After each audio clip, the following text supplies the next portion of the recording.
Galera, que tem falando né, o Teboss. Então, galera, estou trazendo tutorial aqui pro canal de como postar vídeo no YouTube pelo celular. É isso, galera, uma novidade aí pra vocês que tentam e bugam. Mas assim, a maioria de vocês vão pelo YouTube. Que, ó, já tô postando o vídeo aqui já.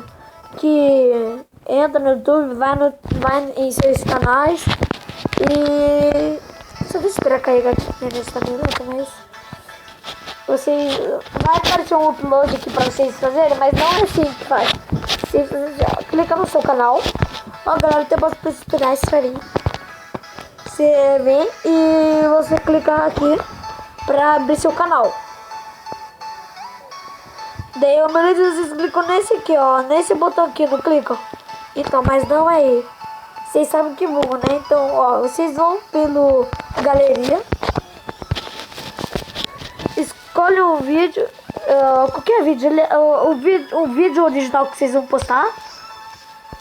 E um vídeo aleatório, qualquer um mesmo, pode ser qualquer um. Vou colocar esse aqui. Aí vocês compartilham pelo YouTube. Espera uns segundinhos aí, já deu já. E ó, vocês podem ver que não tá bugando, galera.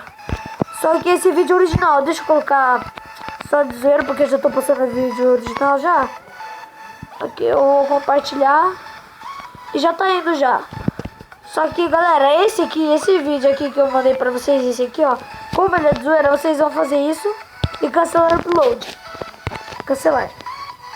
E como eu já tô postando o vídeo original da Construindo uma Mansão, vocês já vão estar vendo aí, então eu também excluo esse. Agora vocês esperam cair. É isso, galera, espero que vocês tenham gostado. Fica aí uma dica de como postar vídeo no YouTube e falou!